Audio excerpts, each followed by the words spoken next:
കുഞ്ഞുങ്ങളെ നമുക്കിന്ന് കർക്കിടക കഞ്ഞി തയ്യാറാക്കാൻ കുറച്ച് ഞവരയരി വെള്ളത്തിലിട്ട് സോക്ക് ചെയ്തെടുത്തിട്ടുണ്ട്. ഇത് ചെറുപയർ ഒന്ന് ക്രഷ് ചെയ്തെടുത്തതാണ്. അതിൻ്റെ തോലൊക്കെ കളഞ്ഞു. ഇനി ഇത് കുറച്ച് ഉലുവ വെള്ളത്തിലിട്ടതാണ്.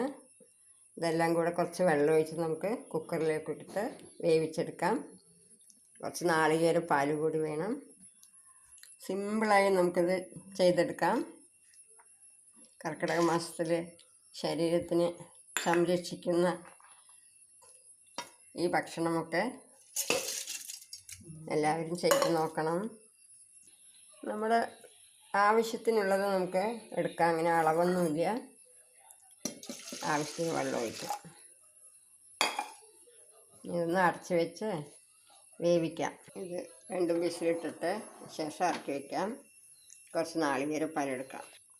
ഇതിലിട്ട് കുറച്ച് വെള്ളം ഒഴിച്ച് കൊടുത്ത് നന്നായി ചതച്ചെടുത്ത് പാലെടുക്കാം.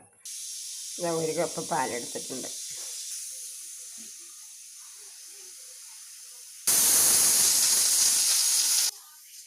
ഓഫാക്കാം.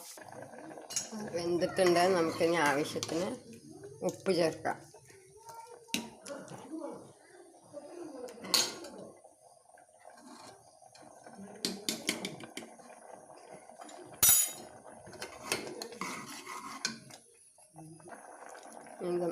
ഇതിലേക്ക് നമുക്ക് നാളികേര പാലും കൂടി ചേർത്ത് കൊടുക്കാം.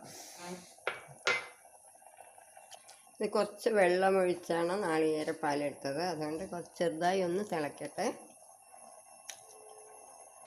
ഇഷ്ടമുള്ളവർക്ക് കുറച്ച് നെയ്യ് 1 സ്പൂൺ ആഡ് ചെയ്യാം. നമുക്ക് ഇറക്കി വയ്ക്കാം. അത് നമ്മുടെ കർക്കിടക മാസത്തിലെ കർക്കിടക കഞ്ഞി, ചെറുപയർ കഞ്ഞി എന്നൊക്കെ പറയാം. എല്ലാവരും ഇത് ഈ സമയത്ത് രോഗപ്രതിരോധ ശക്തിക്കും വയറിന് നല്ല ഔഷധ ഗുണമുള്ള ഈ വിഭവം എല്ലാവരും ചെയ്ത് നോക്കോളൂ please. Thank you for watching.